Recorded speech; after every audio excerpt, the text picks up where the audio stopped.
Have you ever imagined waking up with no alarm, no job, and nowhere you need to be? For almost 300,000 years, this wasn't a dream. It was normal human life. Every morning, people woke up and asked a simple question. What should I do today? There were no offices, no salaries, no bosses, and no careers.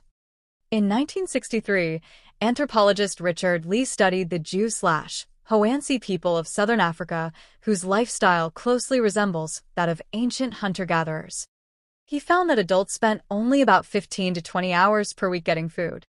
Think about that. Most modern people work more than 40 hours every week.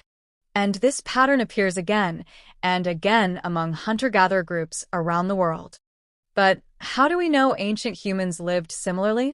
The answer is hidden in their bones.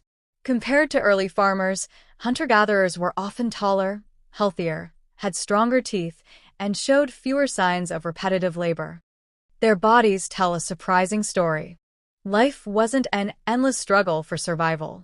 The strongest evidence comes from something even more fascinating: art. 30,000 years ago, humans painted incredible animals deep inside caves. 100,000 years ago, people carefully crafted shell jewelry. 40,000 years ago, someone carved a flute from a bird bone and made music. These things weren't necessary for survival.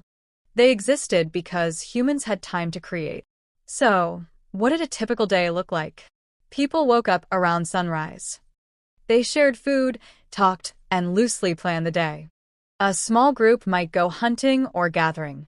Others stayed behind making tools, weaving baskets, preparing animal hides, or caring for children. If food was already available, some people didn't need to hunt at all.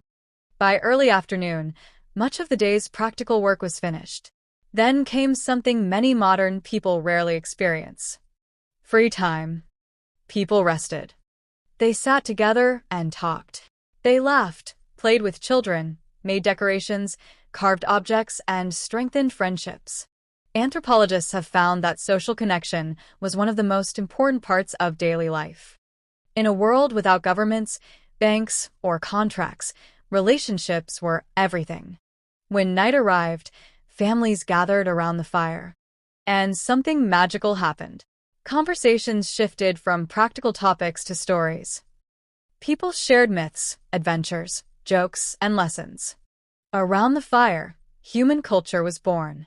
Stories connected generations and helped people understand the world. Sleep was different too. Many historians believe humans naturally slept in two phases: a first sleep, a period of quiet wakefulness, and then a second sleep. Life moved slowly. There was time to think, create, and simply exist. Then, around 10,000 years ago, everything changed. Humans began farming. Agriculture allowed populations to grow, but it came with a cost. Fields had to be planted, maintained, harvested, and protected. Work became constant. As populations expanded, societies became more complex. Specialists appeared. Then cities. Then governments. Then jobs. Eventually, human time became something that could be exchanged for resources. Today, the average person spends around 90,000 hours working during their lifetime. For most of human history, that idea would have seemed strange. Our ancestors spent more time with family, storytelling, creativity, and community. We gained food security, technology, and civilization. But we also traded away much of the freedom that defined human life for thousands of generations. The question isn't whether ancient life was perfect. It wasn't.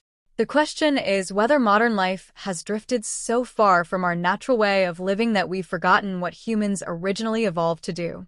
Maybe that's why moments of rest, creativity, friendship, and meaningful conversations still feel so satisfying today. Because deep down, those things aren't luxuries. They're what being human has always been about.